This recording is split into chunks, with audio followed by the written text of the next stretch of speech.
I sat at the mahogany table in the country club's private dining room, fork halfway to my mouth, watching my mother swipe through photos on her phone. Photos of my lake house. My great-aunt Eleanor's lake house, technically, the one she'd left to me in her will 3 years ago. The one I'd quietly transferred into an irrevocable trust 18 months back when I realized my family viewed my assets as their emergency fund. The photographer really captured the sunset view, my sister Diane said, leaning over to examine the listing. What are you asking? $850,000, Mom said, voice bright with pride. Comparable sales in the area support it. We've already had 12 inquiries since it went live yesterday. My brother Marcus scrolled on his own phone. Zillow says it's been viewed 347 times. That's solid traffic for day one. I set my fork down carefully. The clink against the china seemed loud in my ears, but no one looked up. They were too busy planning the sale of my property. The first showing's tomorrow at 2, Mom continued. Family from Chicago relocating. Pre-approved for $900,000. Sarah from Lakeside Realty thinks we might get a bidding war. Sarah's good, Diane said. She sold the Morrison place in 3 days. I took a sip of water. My hand didn't shake. That surprised me. You listed my house. Mom waved her hand dismissively. You're never there, sweetheart. It's wasteful. Your brother's kids need college funds. Diane's going through that expensive divorce. And I certainly deserve something after raising all of you. Plus the property taxes are ridiculous, Marcus added. $12,000 a year? For a place you visit maybe twice a summer? Bad investment. The phrase hung in the air. Bad investment. As if they were doing me a favor. As if Great-Aunt Eleanor hadn't specifically left it to me because she knew what they were. I'm not selling, I said quietly. Oh, honey. Mom's voice dripped with that particular condescension she'd perfected over 63 years. You don't understand real estate markets. This is actually the perfect time to sell. Rates are shifting, inventory is low. I'm not selling because it's not for sale. We've made the decision as a family, Diane said, her divorce attorney voice activating. It's the responsible thing. You're being selfish holding on to property you barely use while the rest of us struggle. Struggle. Diane's struggle involved a 4-bedroom house in the suburbs and a Tesla. Marcus's struggle included private school tuition he couldn't afford because he'd bought a boat. Mom's struggle was maintaining a lifestyle she'd never actually earned. My phone buzzed. I glanced at the screen. Jennifer Kowalski, my title company contact. The timing felt prophetic. Excuse me, I said, standing. I need to take this. I walked toward the lobby, phone pressed to my ear. Behind me I heard Mom say, she'll come around. She always does. Jennifer. Sarah. Her voice was crisp, professional, with an edge I couldn't quite identify. I'm at the country club for the Henderson closing. I'm 3 tables away from what sounds like your family discussing the sale of 1247 Lakeshore Drive. My stomach dropped. You can hear them? The whole dining room can hear them. Your mother just showed the listing to the Harrisons. I need to ask you directly. Did you authorize this listing? No. Silence stretched for 3 seconds. The listing shows Sarah Mitchell from Lakeside Realty as the agent. Documents filed with Emma's show your mother as the seller. They're claiming power of attorney. I never granted power of attorney. That's what I thought. Jennifer's voice shifted into something harder. I'm going to need you to come back to the table. I'm calling my colleague at the DA's office. This is real estate fraud, Sarah. Criminal fraud. I returned to the table. Mom was showing the Zillow listing to another couple who'd stopped by, the Harrisons, who owned the largest marina on the lake. The boathouse alone is worth $100,000, Mom was saying. Completely renovated in 2019. 2021, I said quietly. I renovated it in 2021. After I inherited it. Mom's smile tightened. We're having a private conversation, dear. Mrs. Morrison? Jennifer Kowalski appeared beside our table. She wore a navy suit and carried a leather portfolio. Everything about her screamed professional authority. I'm Jennifer Kowalski from Lakeshore Title Company. I handle all property transfers in the county. Mom's face brightened. Oh, wonderful. Are you here about the closing? I know we're moving fast, but Sarah Mitchell assured me. I'm here because you've listed a property you don't own. Jennifer's voice could have cut glass. 1247 Lakeshore Drive is held in an irrevocable trust established 18 months ago. The trustee is Sarah Morrison. She nodded toward me. Your daughter, who is very much alive and never authorized this sale. The color drained from Mom's face. Diane set her wine glass down so hard the stem cracked. That's ridiculous, Marcus said. She inherited that house. It's hers to sell. We're family. The house is held in the Eleanor Morrison Family Trust, Jennifer interrupted. Irrevocable means it cannot be dissolved or altered. Sarah is the sole trustee and beneficiary. The trust documents are recorded with the county. They're public record. She pulled out her tablet, tapped several times, then turned it toward the table. Filed September 14, 2023. Notarized. Witnessed. Legal.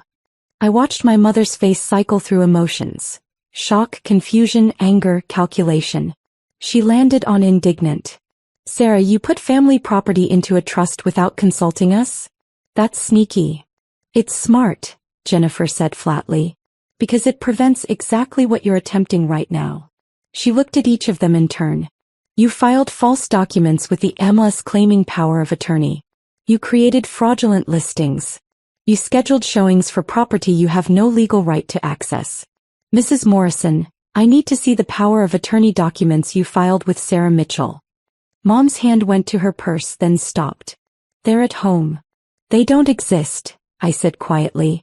Because I never signed them. Jennifer pulled out her phone. I'm calling Detective Morrison at the county sheriff's office. This is criminal fraud. Also calling Sarah Mitchell at Lakeside Realty. She'll need to pull the listing immediately and report the false documentation. Wait. Diane's voice cracked slightly. This is a misunderstanding. Mom thought. Your mother thought she could sell her daughter's property without permission. Jennifer's voice was ice. That's not a misunderstanding. That's theft. Attempted theft of an asset worth approximately $850,000 based on her own listing price. The dining room had gone silent. Every table within earshot was watching. The Harrisons had backed away slowly. I saw Mrs. Harrison whisper something to her husband. He pulled out his phone. I'm calling Richard, Mom said, reaching for her phone. Our family attorney. You're going to need a criminal defense attorney, Jennifer said. Richard handles wills and contracts. This is fraud.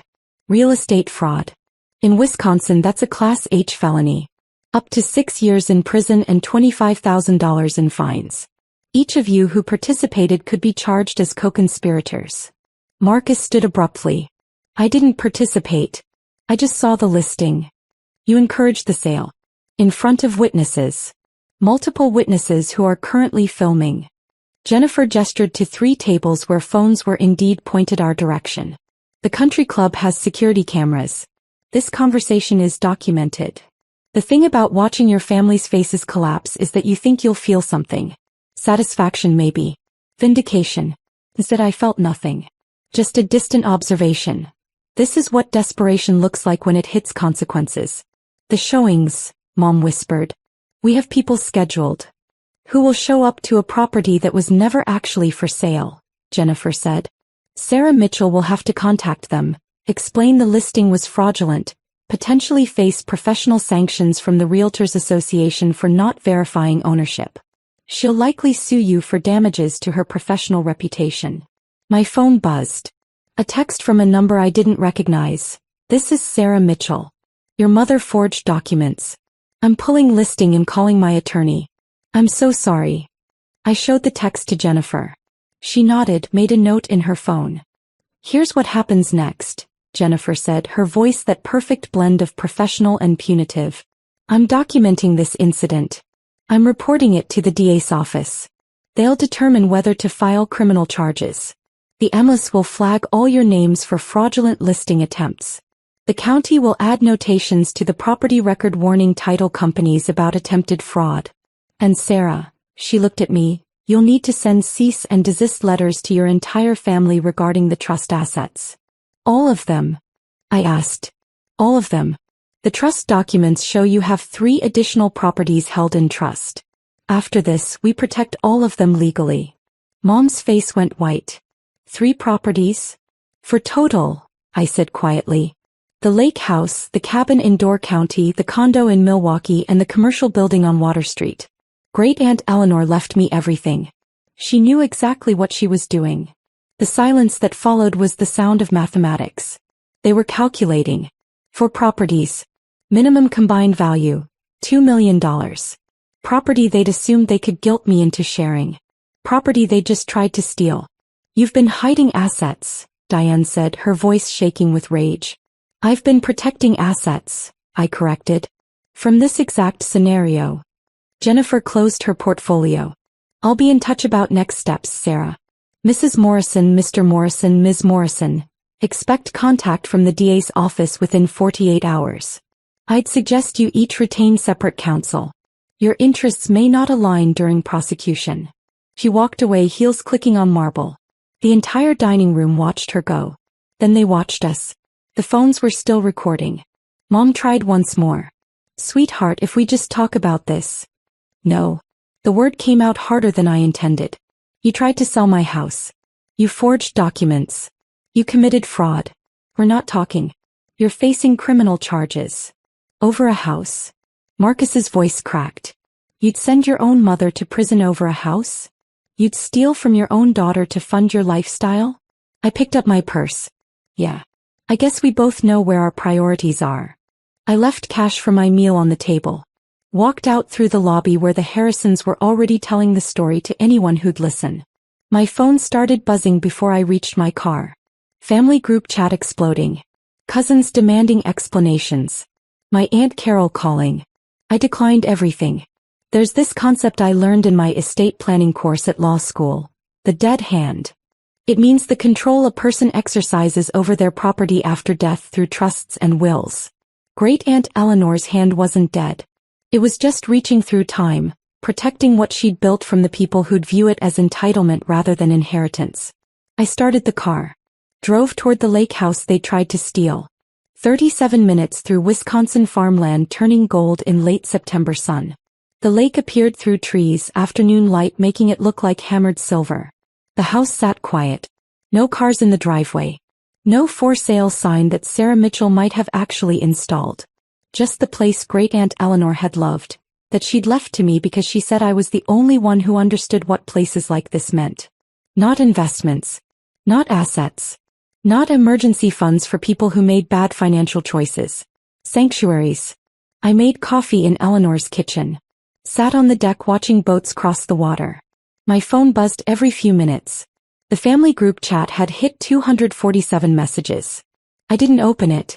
Detective Morrison called at 4:47 p.m. Professional. Thorough. Needed my statement. Would I come to the station tomorrow? I would. Sarah Mitchell called at 5:12 p.m. Apologetic. Horrified. She'd trusted my mother's documents. Should have verified. Was reporting herself to the Realtors Association Ethics Board. I told her I understood. She cried. Jennifer texted at 6:30 p.m. DA reviewing case. Given value of attempted theft and premeditation. Listing photos, MLS documents, scheduled showings. Likely proceeding with charges. All 3 involved. Advise maintain no contact. The sunset turned the lake into fire.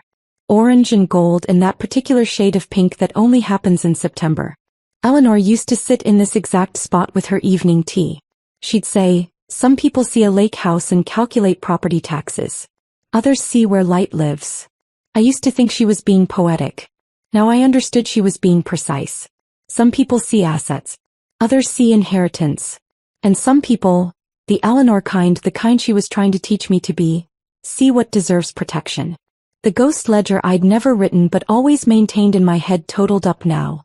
Every family dinner where they'd criticized my hoarding of Eleanor's estate. Every holiday where they'd suggested I share the properties. Every birthday where their gifts came with gentle reminders that family takes care of family. The years of guilt. The expectation that my inheritance was their windfall.